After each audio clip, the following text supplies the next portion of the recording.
Olá a todos, começando mais um programa 100 Ponto, gravado aqui no Estúdio Hall.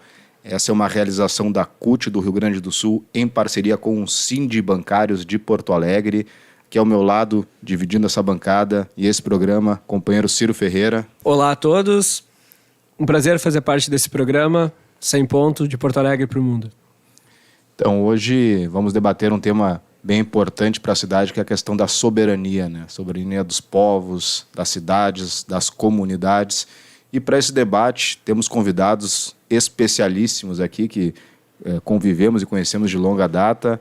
Beth Charão, professora de História, pós-graduanda em Paulo Freire, Educação Libertadora, diretora do Sindicato dos Municipários de Porto Alegre, nosso querido Simpa. Também faz parte da Associação de Mães e Pais pela Democracia. Prazer te ter aqui hoje, Beth. É um prazer estar aqui. Essa oportunidade, né, da CUT e em companhia com o Sindi Bancários é uma excelente ideia para a gente realmente ter um espaço que normalmente a gente não tem nas mídias tradicionais. Certo, e junto com a Beth aqui, nosso convidado é o Amaro Abreu, ele que é formado em Artes Visuais pela UBRA, atua com arte aí desde 2006, autor do livro Habitat. Muitos conhecem ele como muralista, grafiteiro, mas hoje a gente também vai abordar aí outros aspectos desse grande artista. Um prazer te ter aqui, Amaro. O prazer é meu, acho que ótima iniciativa aí, queria dar esse salve para vocês, porque, enfim, eu acho que o podcast ainda é um programa que, com essa era da internet que é tudo muito superficial, muito rápido, o podcast ainda é um programa quase um longa-metragem, né? uma hora e pouco. Tu consegue aprofundar assunto, tu consegue botar mentes pensantes, falar coisas interessantes e ter um espaço que não seja tão superficial, né? Eu acho que a internet hoje em dia com essa rapidez, né, acaba perdendo um pouco, às vezes, a profundidade das coisas e poder conversar mais, aprofundar, eu acho que é um formato bem interessante, eu gosto bastante. Certo. Essa é a ideia e, além de aprofundar debates, a proposta do 100 Ponto é promover encontros, né? E às vezes pode parecer até para quem está nos assistindo que são pessoas muito diferentes, mas elas têm mais em comum do que a gente muitas vezes imagina. Então vamos começar pela questão do direito à cidade, né? De como também as pessoas se relacionam com a cidade. E a gente tem duas pessoas aqui do extremo sul de Porto Alegre, né? O Amaro do Belém Novo, a Beth da Restinga. Então é uma realidade onde muitas vezes as pessoas têm que se deslocar 1 hora para chegar até o centro da cidade. E aí a gente gostaria de começar o programa então por aí, né? Como é que para você se dá essa relação da periferia, do extremo sul com a cidade? Beth, por favor. Bom, essa relação às vezes é bem complicada, né? O pessoal da Restinga acaba criando de maneira criativa atividades tanto culturais quanto esportivas dentro da sua comunidade mesmo, dentro do bairro, porque até chegar no centro da cidade, até chegar para uma atividade cultural que ainda normalmente um custo financeiro bastante grande, né? Então, assim, a gente acaba, muitas vezes, eu tenho muitos amigos que acabam só saindo, só se movimentando no próprio bairro devido a tudo isso, devido à distância, devido à questão financeira, né? Então, a gente tem que estar sempre se reinventando, né? As periferias têm que estar sempre se reinventando. Inclusive, o que aconteceu agora, semana passada, né? O primeiro Fórum Social das Periferias veio bem de encontro a isso, né? De que a gente tem que estar buscando o nosso protagonismo, buscando a nossa autonomia e vendo outras formas de se chegar ao nosso próprio crescimento pessoal, né?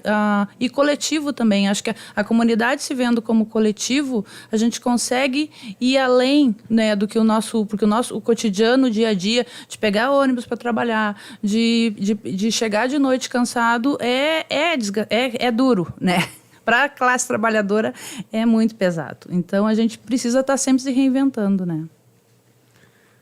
Então, acho que é uma questão bem complicada em alguns aspectos, boas em outros, né? Como tudo na vida, acho que tem um lado bom e um lado ruim. Mas eu acho que tem muito essa questão de quando tu está num lugar periférico, né? Mais longe do centro, tu tem tu tem acesso à cultura, a atividades, mas são coisas muito locais, né? Do bairro ali. E no centro rola coisas mais... informações e cultura mais globalizada e vindo de outros lugares. Que é importante também, né? Tu ter essa visão mais ampla, né? De mundo, né? De ter acesso a novos artistas de outros estados, de outros países.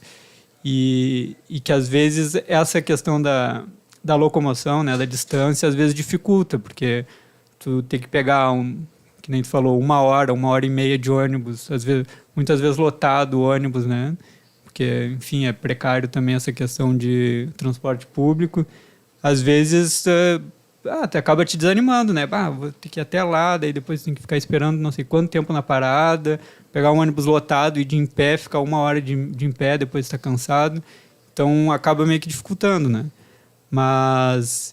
Enfim, acho que também é muito uma estratégia de Estado, né? Tu criar as periferias justamente para isso, a pessoa ter menos cultura, ser um ser menos pensante, confrontar menos com o sistema, então é muito estratégico também, né? Tu centralizar tudo muito no centro, na capital, e às vezes não só no centro da cidade, mas também São Paulo, por exemplo. São Paulo é uma capital que tem muito mais acesso à informação, à cultura do que Porto Alegre.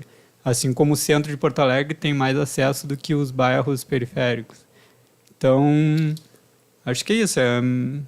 Ele dificulta, mas também tem isso. Às vezes se cria muitas coisas bem típicas locais, né? Tipo, a Restinga, ela é muito forte em várias atividades que vão se criando a partir dessa necessidade de ter atividade, de ter cultura, que às vezes é mais difícil de ter tu indo para o centro. Interessante pegar como o universo do artista e da companheira servidora pública, né, terminam se cruzando nesse liquidificador que como o Guilherme citou, que o nosso programa se propõe a ser, né? Eu fico pensando, para além da questão periferia-centro, a gente também tem um olhar para essa coisa de um lugar que tem mais natureza, que é mais verde, para um lugar mais urbanizado, mais concreto, mais cimento. Como é que isso se colocou para vocês, assim, ao longo da trajetória? Olha, realmente quem chega, né, no extremo sul já vai notando a diferença, né, na paisagem, no ar, no clima. Normalmente lá é um pouquinho mais frio, né? Então eu lembro que quando eu trabalhava muitos anos atrás, era jovem, né? Trabalhava no centro, eu trazia o casaquinho para volta. Né? Porque sabia que quando eu estivesse chegando perto de casa ia estar frio. E então isso cria um contato diferente, né? Ainda tem, por exemplo, na época da Páscoa, ainda tem a tradição do pessoal subir o morro, colher Marcela, coisa que tu não imagina isso na maioria dos bairros de Porto Alegre. Né? Então tem toda uma... Por exemplo, na Restinga, a questão... Tudo se junta, né? Tem muitas ainda atividades... a pista de skate, é tudo próximo do Pampa. Então, são coisas que as pessoas ainda fazem ao ar livre, né? E que a gente ainda tenta... porque, assim, tá uma invasão de condomínios. Né? Então, a gente está perdendo isso. Né? Hoje em dia, a Zona Sul tem esse diferencial, mas a gente está sentindo que daqui a pouco a gente está igual a Assis Brasil, que só se vê cimento, cimento, cimento. Né?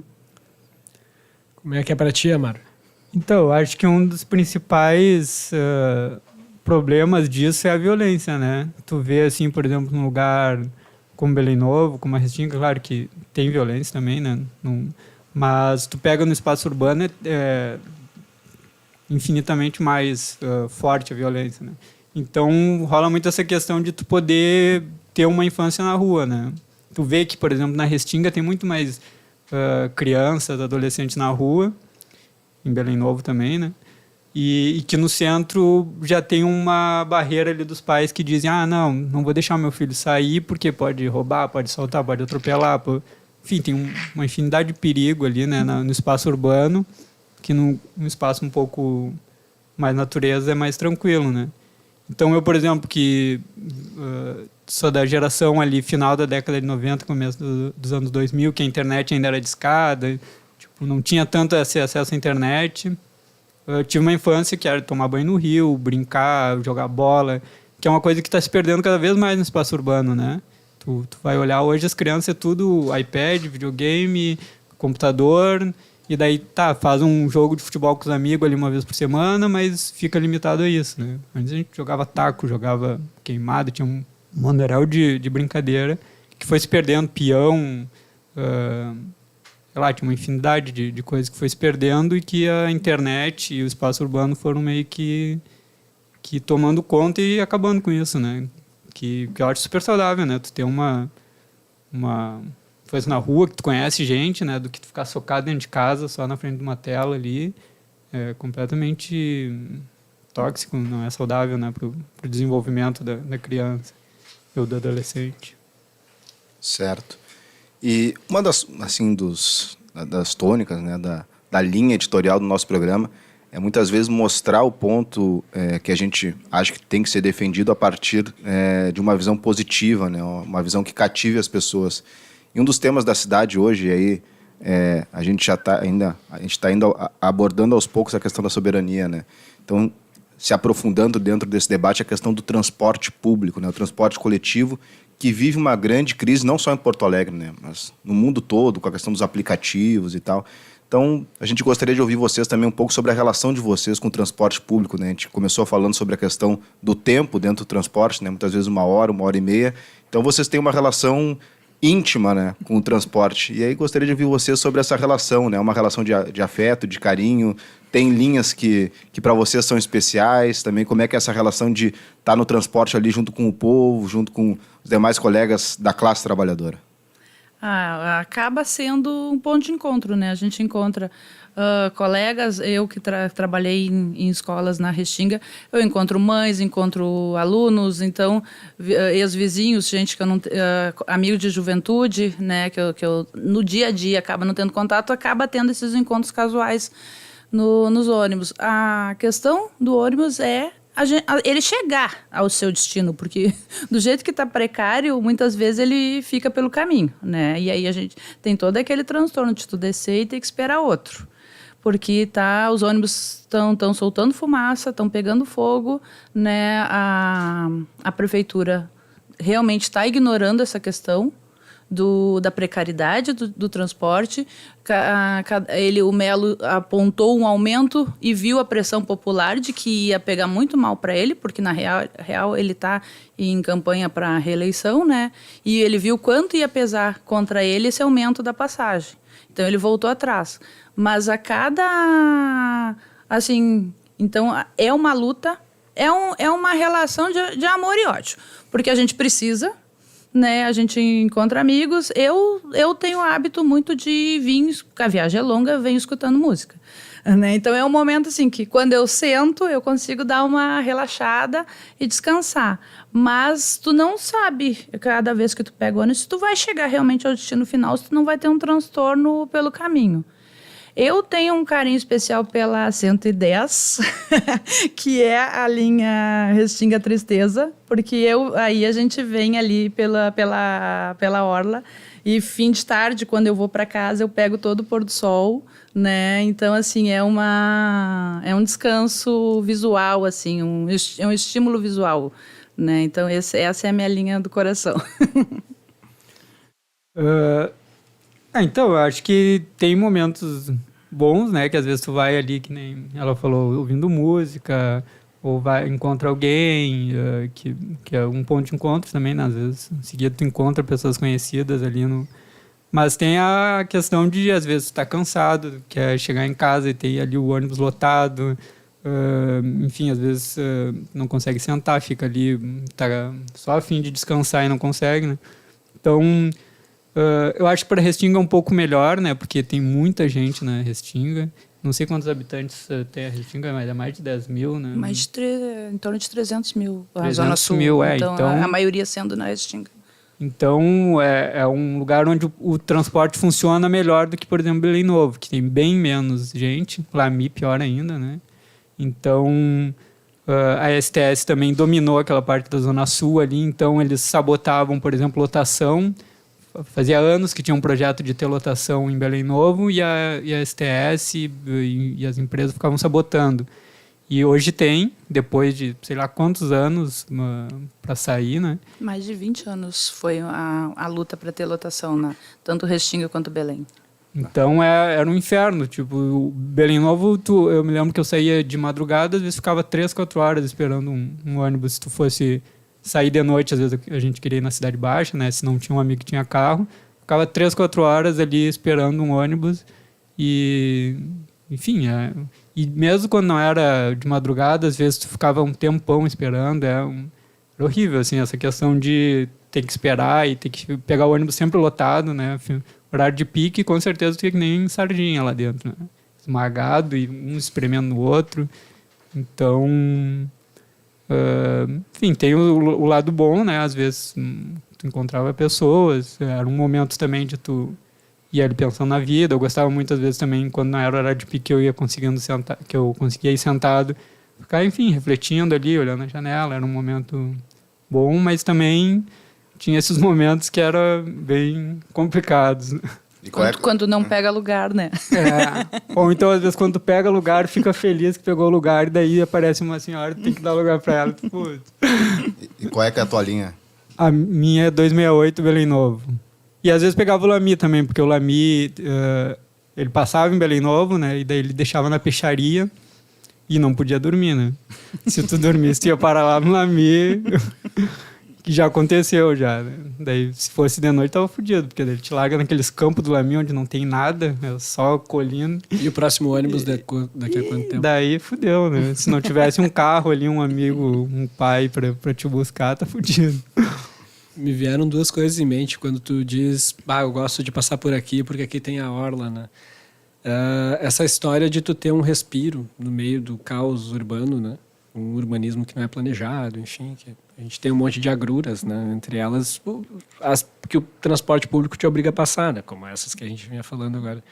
Me veio isso em mente. Que papel tu coloca na arte, né? No meio desse andejar aí pela cidade, né? Seja ela a própria arte da natureza, né? Que esculpe aquele pôr do sol ali na frente das pessoas. E a Mário, eu fiquei pensando naquela espécie que tu coloca como protagonista, às vezes, das tuas pinturas. Às vezes não, acredito que tudo que eu vi até agora ele teve ali, né? Sim. Da tua arte visual. Como é que essa criatura, esse sujeito, tu acha que andaria por aí? Daí a gente pode começar a falar um pouco também da tua trajetória no meio da arte. Como é que tu coloca esse alter ego aí, essa história para transitar por aí? Então,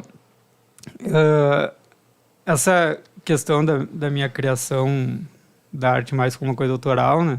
Porque, enfim, como eu trabalho com arte, às vezes faço muitas outras coisas que não são muito autoral, né? Que é pagar as contas, né? Final do mês vem ali o condomínio, vem a luz, assim, comprar comida. Então, eu acabo fazendo muita coisa que é comercial para, enfim, conseguir pagar todas as contas no final do mês e viver com dignidade. Mas o meu trabalho autoral, que é mais criações minhas, às vezes tem trabalho sobre isso, às vezes não. Mas a criação é muito relacionada, tipo, um planeta desconhecido que está mais conectado com a natureza, né? Só um parênteses, Amaro. Acho que dá pra gente ilustrar aqui enquanto o Amaro fala, para quem tá nos assistindo também Pode ser. ter uma ideia de como é que é essa arte. Daí pode deixar parado na primeira imagem ali. Na segunda, bota na segunda, que eu acho que é mais... E daí depois eu vou falando e vai passando. Mas, enfim, é essa questão de criar um planeta mais conectado com a natureza, né? Porque voltando um pouco naquele tema da... Aquarela. Esse é aquarela. Lindo. E porque voltando um pouco naquele tema da urbanização que a gente falou anteriormente, eu acho que uma das questões é a violência, que nem eu tinha falado, e outra questão é isso, que o espaço urbano ele te tira muito a conexão com a natureza, né? As estações do ano, se guiar pelas estrelas, entender o ciclo das plantas, enfim, tu perde total essa conexão, né? Inclusive tem aquele documentário que é muito interessante, que é A Criança e a Alma do Negócio, que eles mostram, por exemplo, animais bem básicos, sei lá, não lembro se tinha galinha, mas, sei lá, avestruz, girafa, animais simples, e as crianças não sabem reconhecer, e daí mostram um cheetos, uma traquinas, um negócio que elas reconhecem todos. Então, isso é a maior prova de que o espaço urbano não sabe nem reconhecer animal mais, sabe? Que é uma coisa básica. E não eram animais exóticos, não era um ornitorrinco, sei lá, um axolote, não eram animais muito... Eram animais simples e eles não conseguiam reconhecer. Então, o meu trabalho foi muito nessa linha de criar um planeta onde a evolução não foi tanto para esse lado urbano, tecnológico, e mais de conexão com a natureza. Entender os ciclos e tal. Aí também o trabalho inclusive eu fiz essa interação com a própria parede, né? Com as vegetações. Essa criaturinha do meio ali que é... Essa criatura normalmente não é uma, né? É como se fosse uma espécie predominante, que nem tem o ser humano aqui no nosso planeta, ela é uma espécie mais predominante. Mas daí eu vario, mudo várias coisas, né? É ele que eu te perguntava, imaginando ele caminhando aqui pelo centro de Porto Alegre e tal, andando de ônibus por aí, como é que ia ser essa função. Eu acho que ele não ia sobreviver, né? Ia ser que nem borboleta, assim, o ambiente muito tóxico, muita poluição, ele ia morrer. Porque, na verdade, é isso. É como se fosse um planeta com 100% natural, né? Sem influência de tecnologia, urbanização. Porque é isso, o asfalto tapa a terra, não deixa irrigar a chuva, né? Não deixa entrar no sol freático. Enfim, o espaço urbano ele é completamente nocivo para o planeta como um todo. E daí é isso, um planeta que se criou mais para esse lado de se conectar mais com a natureza, né? Eu faço muito isso também, plantas, criar uma nova biodiversidade para dar a ideia de ser um planeta diferente. Porque eu acho que é isso, a gente está super evoluído tecnologicamente, só que viajar no espaço ainda a gente é super limitado, né? Acho que a gente pode, de repente, traçar para a Beth falar um pouco mais, depois a gente retoma pode ser. A conversa sobre as imagens. Tá, daí pode parar a imagem ali. Acho que a Beth comentar um pouco também como é que toca para ela essa questão da arte urbana. A arte urbana, assim como a arte em geral, acho que ela alimenta a gente, né?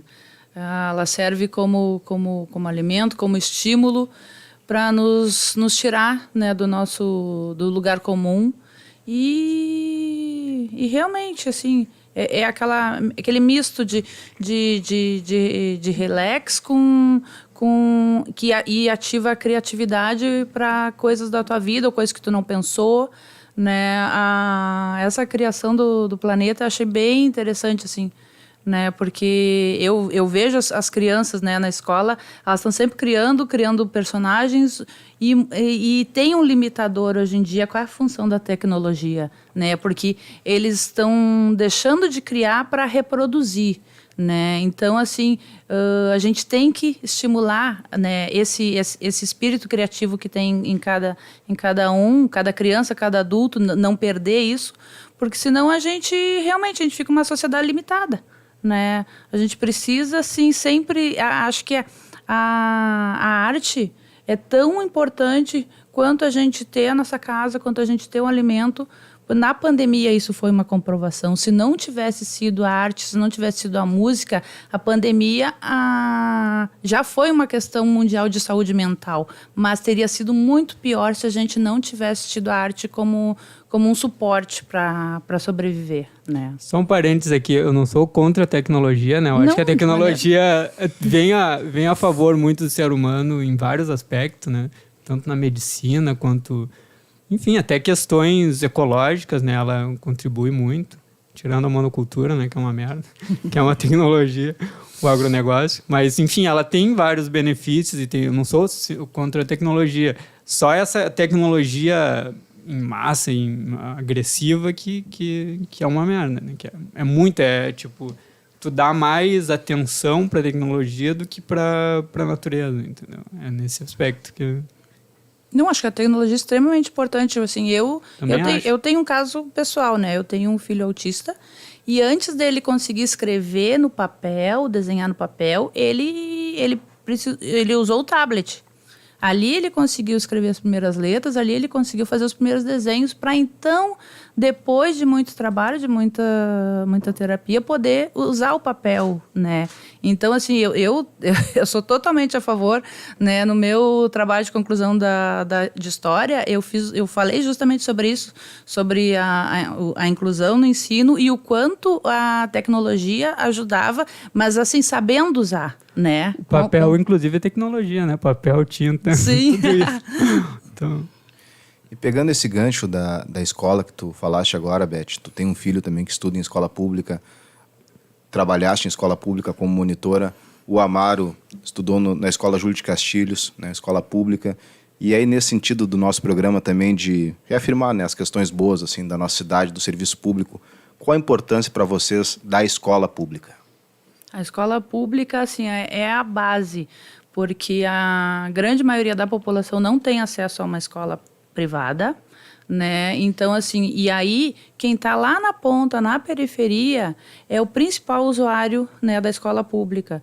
E, infelizmente, né, os últimos governos foram a favor de tirar as disciplinas que fazem pensar, que estimulam a criatividade, para tornar assim, uma educação bancária o mais tradicional possível, de criar pessoas simplesmente para ser operário, para não ter acesso à universidade, e o quanto o resgate da escola pública é importante, a defesa da escola pública. Eu visito escolas todas as semanas, né, pelo sindicato, eu vejo assim, o quanto prédios caindo ao pedaço. A própria Secretaria de Educação Municipal não está podendo ser utilizada porque o prédio está caindo aos pedaços.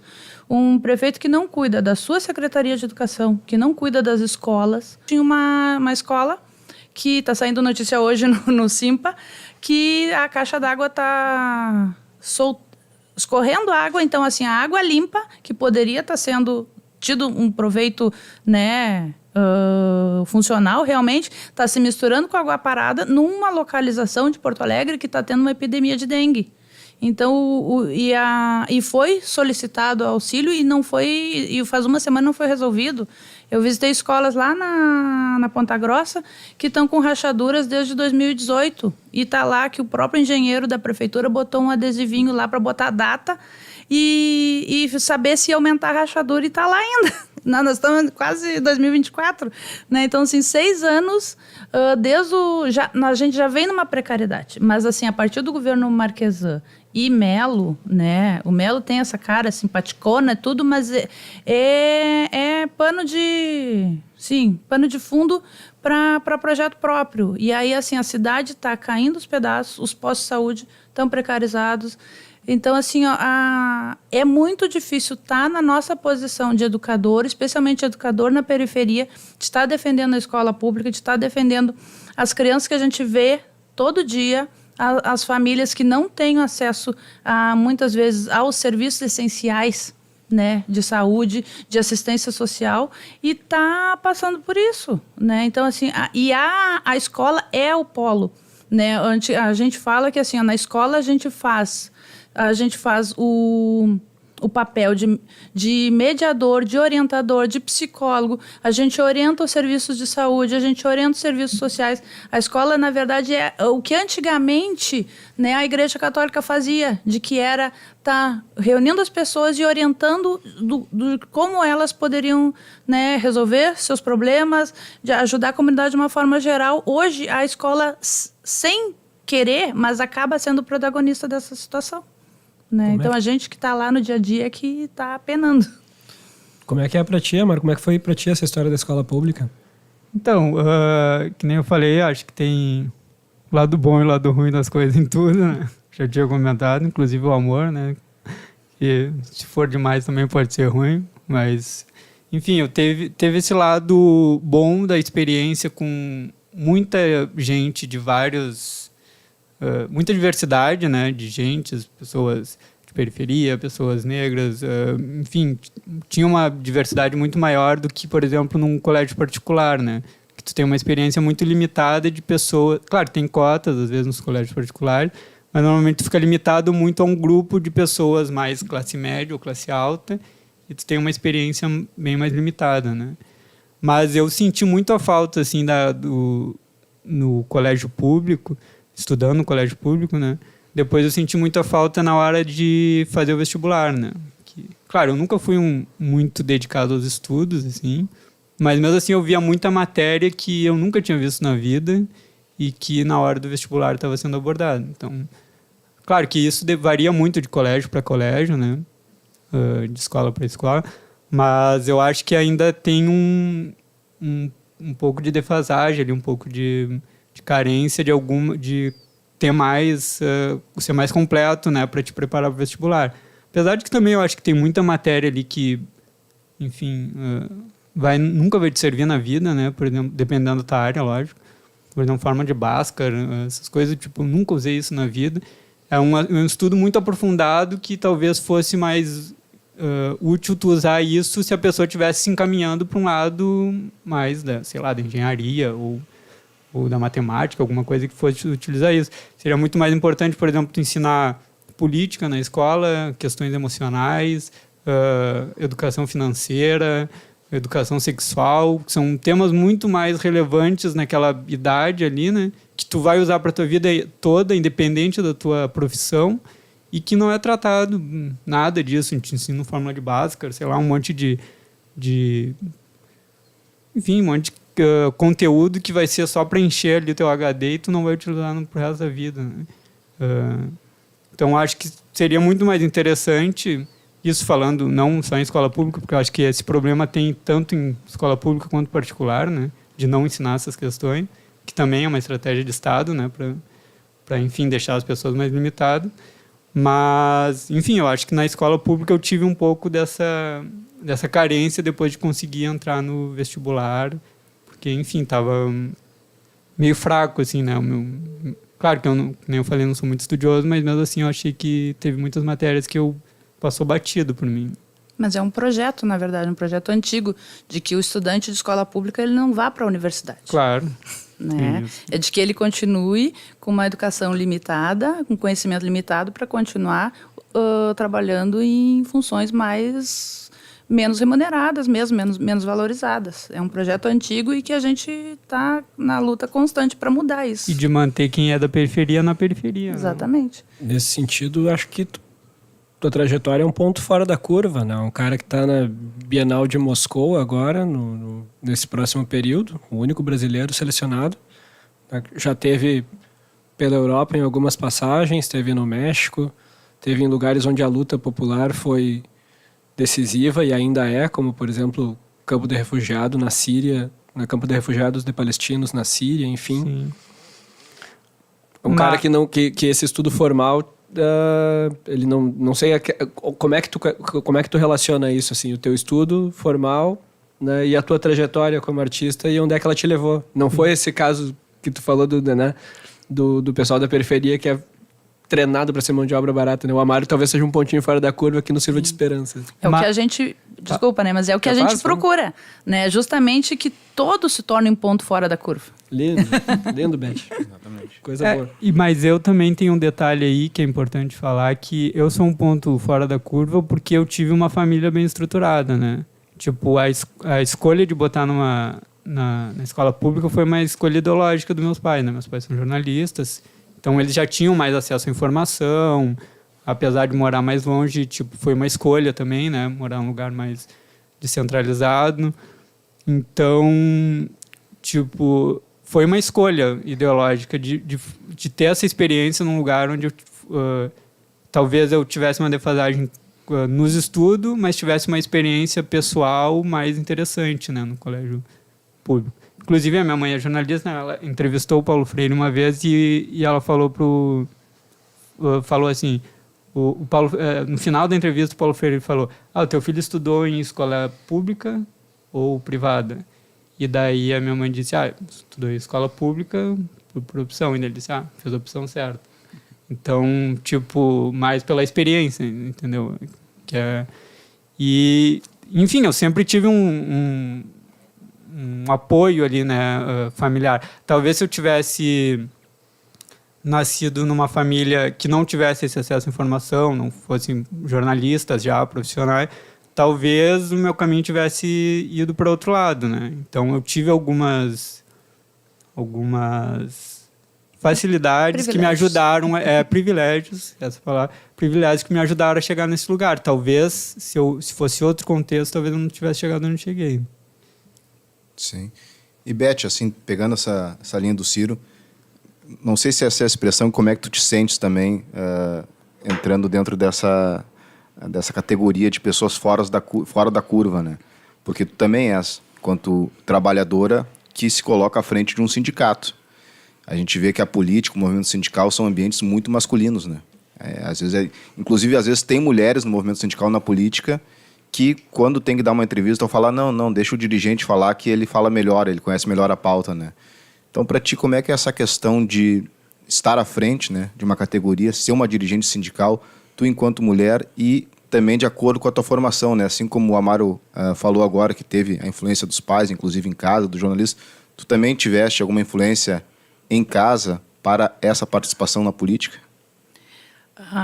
Eu tenho, né, na família, a primeira presidente do PT de Porto Alegre, minha tia e madrinha, né, que é um modelo.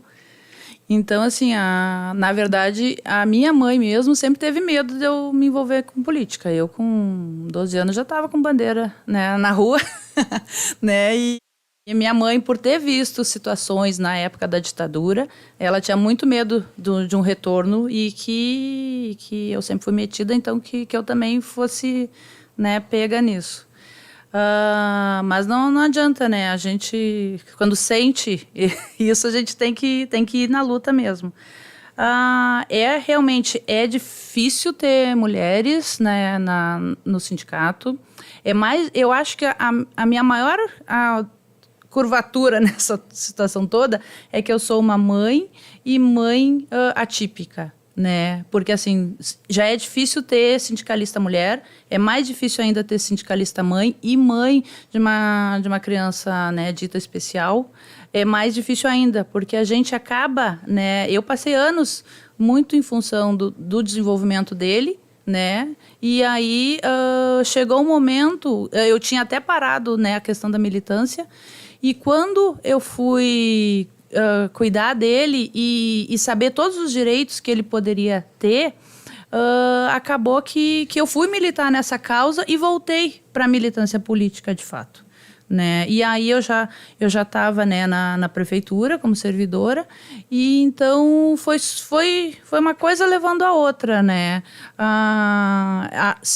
Quando eu vou nos movimentos, né, eu fui no 8 de março, onde o Simpa foi um dos protagonistas no 8 de março em Porto Alegre.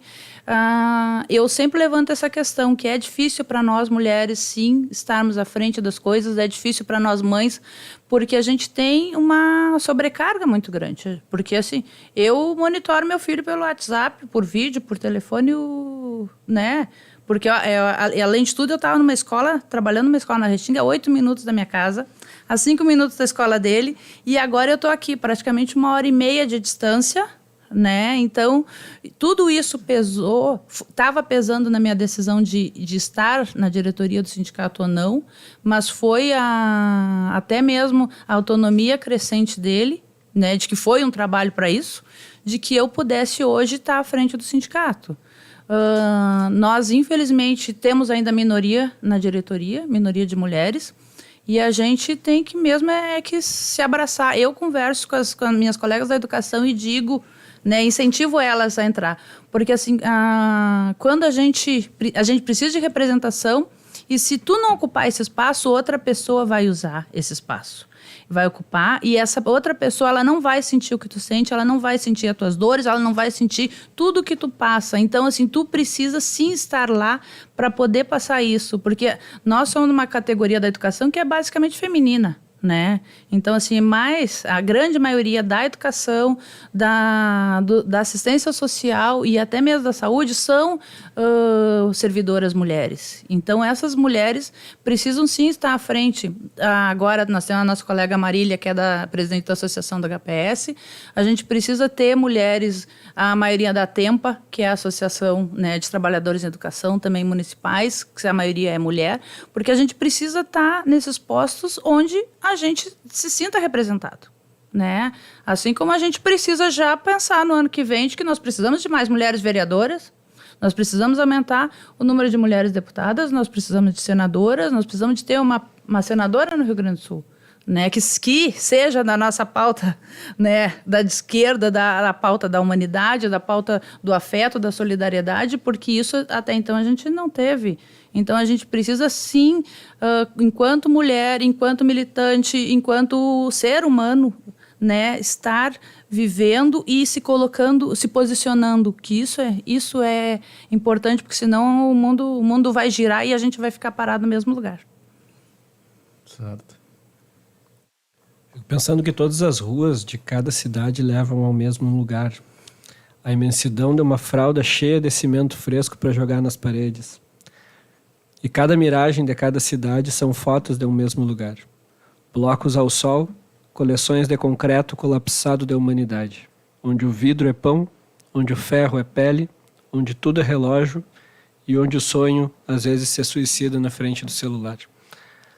Isso é um fragmento do espetáculo da Catalina, que é um grupo uruguaio, que quando eu olhei quando eu tive contato com a tua arte, me veio em mente que o que tu faz pintando, eles fazem com teatro e música no Carnaval do Uruguai. Eu queria ver se a gente ainda tinha um tempo para passar um pouco, talvez, algumas obras do Amaro que faltaram ali, e ele Sim. poder contextualizar um pouco esse andejar para além da polis, daqui de Porto Alegre, para além da nossa urbe, mundo afora, né? Porque é uma marca nossa, mundo afora. Legal. Não, sim. Agora, Pudesse falar um pouco dos lugares também. sim, eu vou... Os contextos. Inclusive, tu falou do México ali, né? Do campo de refugiados na Síria. E mais uma coisa, desculpa, Amaro. Essa história de mural grafite, se tu puder abordar. Desculpa te interromper. A diferença entre mural e grafite? E como tu te vê no meio dela. Como é que Tá. tu te posiciona, como é que tu te coloca. Tá, eu vou explicar isso primeiro, então, e depois a gente vai para as imagens.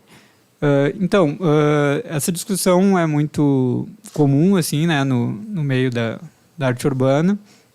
E, normalmente, eu não estou falando da minha opinião, mas estou falando de uma forma geral, como as pessoas veem, o muralismo está mais relacionado com a questão mexicana ali, que vem com Diego Rivera, Orozco, aquela galera ali, Frida Kahlo também, que entrou, né, Siqueiros, que é a galera que fazia uma arte mais com tinta, não tanto com spray, né, que o spray vai vir depois, e uma coisa mais de protesto, né, dos trabalhadores, uma coisa mais relacionada a Marx, do capitalismo versus proletariado, essas coisas, esses assuntos assim mais comum, e que vem do Chile ali também, né, o México foi muito em evidência porque tinha relação com os Estados Unidos, a Frida foi para Nova York, o Rivera também. Então, o muralismo mexicano ficou mais conhecido, mas no Chile também tinha um movimento muito forte e que influenciou o México e que depois foi influenciar os Estados Unidos, e daí no final da década de 70 surgiu o grafite, que é esse do spray, né, que era relacionado ao movimento hip hop, que eram os 4 elementos. DJ, MC, b-boy e o grafite. Ele era um dos 4 elementos. Hoje meio que se perdeu essa característica, mas então o muralismo e o grafite está muito nessa diferença. O grafite está mais relacionado a esse movimento do final da década de 70 nos Estados Unidos, relacionado ao hip hop, e o muralismo mais ao Chile, ao México latino-americano, com painéis relacionados a protestos. Então a galera faz muito essa diferenciação, né? Eu me vejo meio que nos dois, assim, né? Com um pé lá e um pé cá. Eu acho que eu peguei muito essa influência dos Estados Unidos, que veio para a Europa, depois se espalhou pelo mundo inteiro. Mas também eu trabalho muito com tinta, já trabalhei muito tempo com spray, mas hoje eu trabalho com tinta, e eu faço algumas mensagens de protesto. Então, acho que eu estou num limbo ali entre um e outro, né? E daí eu acho que eu vou falar das imagens agora, né? Esse projeto foi em Belém Novo, né? Que é o bairro lá onde eu me criei, infância e adolescência. Inclusive está aqui meu amigo Pitini, que me convidou aqui, me chamou também. E que é lá do Belém Novo também, que a gente se criou junto. E aí foi um painel que a gente fez para o Preserva Belém Novo, que é um movimento que tem lá, né? O Preserva Belém Novo e o Preserva Arado, que teve uma ocupação indígena ali, né? O Alphaville estava fazendo um condomínio numa área de preservação ambiental, onde tinha inclusive resquício de coisa indígena, tinha animais silvestres que estão em extinção, e os caras pegaram e atropelaram tudo, né? Coisa bem especulação imobiliária. Foram lá, tinha a zona de banhado, aquela zona ali, ela retém todas as águas da chuva para não dar enchente pro bairro, né? Que é o Arado ali, que é uma região um pouco do lado de Belém Novo. E daí esse projeto era muito para denunciar isso, assim, né? Porque depois os indígenas, os Guarani, ocuparam lá, e daí meio que deu uma embolada no projeto deles, né? Do Alphaville. Daí ficou trancado, foi para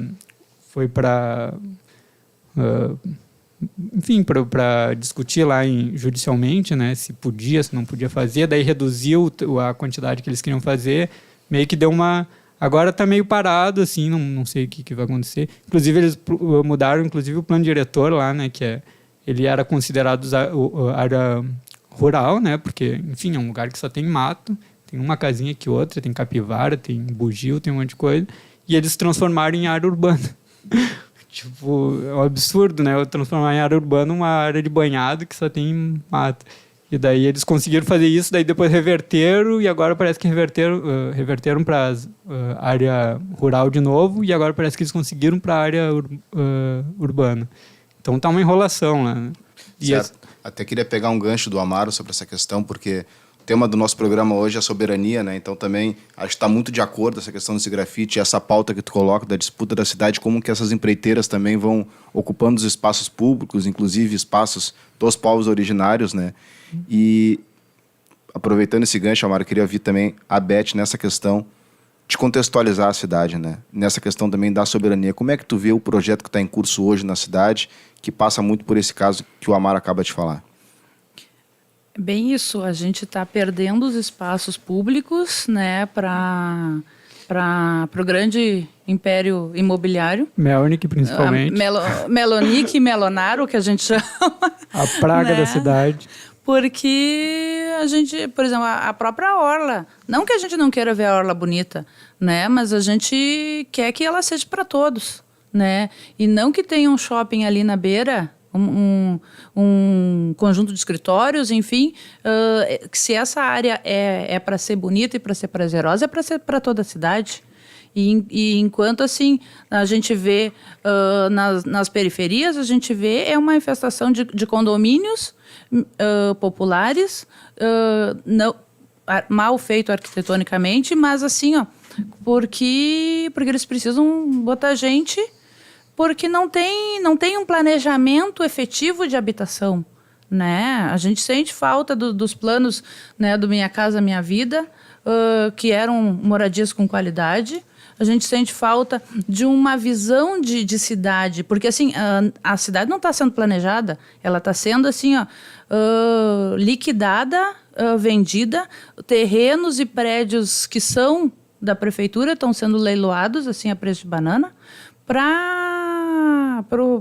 Melonic, né? Então, assim, a gente vê uma cidade que poderia estar sendo planejada, organizada, bem feita para a cidade, para os moradores e até mesmo para turista, mas o que a gente vê não, é mero... É balcão de venda, né? Balcão de venda que a gente vê só visando o lucro imediato e não vendo a cidade daqui a 5, 10, 15, 20 anos. E aí a gente está vendo o caos que isso vai se tornar para o futuro, para os nossos filhos, para os nossos netos, porque a gente não vai ter uma cidade para reconstruir, né? A cidade vai estar tomada de arranha-céu, tomada de prédios feios, vamos combinar, né?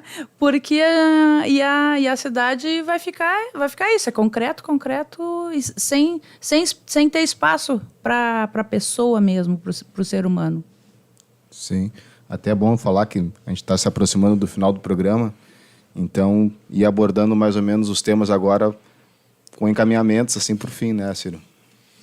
Acho que sim, eu queria ouvir mais a caminhada do Amaro, né? Eu acho Mas isso aí mundo eu acho afora, que, mas eu acho que dá para fazer uma passagem rapidinha ali, ó, eu dou uma introdução bem rápida, assim. Só passa as imagens. Aí é uma imagem não é na rua, né? Só passa. Aí é na Farrapos, que foi uma das primeiras empenas que teve aí na cidade, né? Porque demorou para chegar as empenas, que é essas pinturas de lateral. Pode passar. Passa. Aí é na Índia, que é esse que eu fiz, que eu fui no Oriente Médio, passei pelo Líbano, pela Síria, pelo campo de refugiados, e depois estive na Índia também, né? Que foi 4 meses, percorrendo vários lugares, que era uma residência. E passa. Daí aí, Mumbai, né? Cidade de 20 milhões de pessoas. São Paulo tem 13, imagina. Mais de 20 milhões agora. Aí no Egito também, que foi o primeiro lugar que eu fui, que era a Bienal do Egito, né? Aí também, no Egito, era uma comunidade que a gente pintou lá, que a gente fez uma oficina. Era um projeto bem social, assim, que a gente ia nas comunidades e tal. E daí a gente pintou. Aí ia no campo de refugiados, que é o Nahar al-Bared, que é ali a fronteira Líbano-Síria, né? E daí pode ver que a parede está toda furada de tiro, né? Um pouco antes da gente fazer essa pintura tinha rolado um atentado aí. E é interessante que esse campo de refugiados, quando tu pensa em campo de refugiados, tu pensa em um lugar cheio de lodo, barraca, e aí era um campo de refugiado palestino, né? Começou em 1949, um ano depois que foi criado o Estado de Israel, né, no final da guerra, e daí eles criaram para botar os palestinos, e tem 40 mil habitantes aí, 40 mil palestinos. Então é um lugar que tem restaurante, tem loja de roupa, tem loja de tinta, é uma cidade, só que só de palestinos. E é 1949, faz 70 anos, tem gente que está morando lá há 70 anos que nunca foi para a Palestina, sabe? Então, é um lugar assim que muita gente quer voltar à Palestina para conhecer e não pode por causa desse problema. Pode passar. Inclusive, a gente teve um problema também, só para finalizar, daí a gente teve um problema que quando eu fui, era bem quando o Bolsonaro estava se elegendo, né? Foi, acho que final de 2018, se eu não me engano. E daí o Bolsonaro foi eleito, né? Quando eu estava lá. E a primeira providência dele, que foi um problema para nós, assim, né? Que ele mudou a embaixada brasileira de Israel de Tel Aviv, que é a capital de Israel, para Jerusalém, né? E daí, nisso, ele assumiu o apoio a Israel. E isso deu uma confusão com os árabes lá, e tinha um monte de atividade que a gente tinha que fazer lá no negócio, que foi tudo cancelado, porque os árabes estavam puto da cara com o Brasil por causa disso. Foi a primeira coisa que ele fez, uma das primeiras atitudes que ele fez, e que fudeu com toda a viagem. Acho que é isso. Sim. Então, está chegando ao fim do nosso programa. Gostaria de começar esse encerramento pela Beth. Falar um pouco, então, para ti, uma conclusão dessa prosa que a gente teve hoje. O que é soberania para ti, do ponto de vista da cidade, das pessoas, e inclusive tendo em conta a questão da arte, do grafite, né, que a gente conversou aqui com o Amaro também. Bom, soberania é a gente ser dono da gente mesmo, né?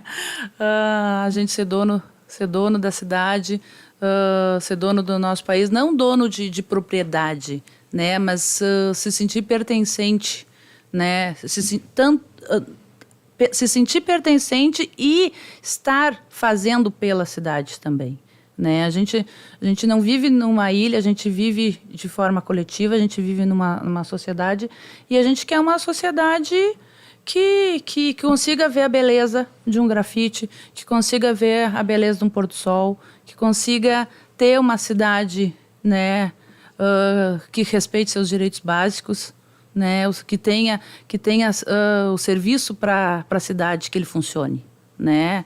Eu vou falar bem rapidamente que nós municipários estamos numa luta de reajuste salarial, mas a gente não luta, né, a nossa pauta não é meramente financeira. Nossa pauta é de defesa pela cidade, é de defesa dos serviços públicos, porque nós somos os servidores da cidade, mas nós também somos usuários dos serviços da cidade, a gente vive na cidade, então a gente quer uma Porto Alegre, né, que funcione uma Porto Alegre feliz, uma Porto realmente alegre, e é isso que a gente quer. Então, é para todo mundo, que a gente possa ter acesso à arte, que a gente possa ter acesso à música, que a gente possa ter acesso à água sem ser privatizada, que a gente possa ter acesso a uma vida digna, né? E é isso que que eu acho que qualquer ser humano quer da vida, é poder estar, né, vivendo, aprendendo, trabalhando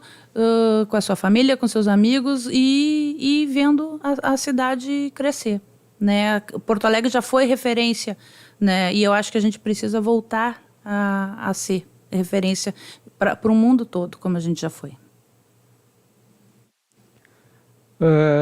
Então, acho que é muito isso, né? Tipo, inclusive alimento, né? Que foi uma coisa que tu esqueceu de avisar. Alimento sem agrotóxico a gente quer muito, né? Porque hoje em dia é água poluída, é tudo que é alimento é cheio de agrotóxico. Então, acho que é isso. É direito a coisas públicas, a pessoal da periferia ter direito ao centro da cidade, ter mais facilidade de transporte, de ter mais acesso a alimento orgânico não tão caro, de as empresas como a Melnick não fuder com a cidade, né? Saber respeitar, fazer as coisas da maneira certa, que eles jogam sujo, né? Inclusive agora tem essa questão do Quilombo CAD lá, que eles estão invadindo e estão fazendo pressão para as pessoas saírem para não se transformar num quilombo, né? Para impedir, porque ainda não é um quilombo, né? Então está no processo. Eles estão jogando sujo para não se tornar um quilombo e eles poderem se apropriar do espaço. Então é tipo tudo isso, né? Acho que engloba um monte de coisa que é respeito. Acho que respeito é a principal palavra, né, nesse sentido. Como eu comecei, então, dizendo que era muito bom fazer parte desse programa do 100 Ponto, né, de Porto Alegre para o mundo. Foi um prazer estar com o Amaro, esse grande artista da cidade que anda pelo mundo, levando o nome da cidade, né, tendo nela ali uma referência, e a pessoa que está na Polis como representante do serviço público, né, mostrando como a gente está se movendo nesse sentido, como está a campanha salarial, o que a gente precisa, falando da dignidade, falando da educação pública, do transporte público e todo esse cenário.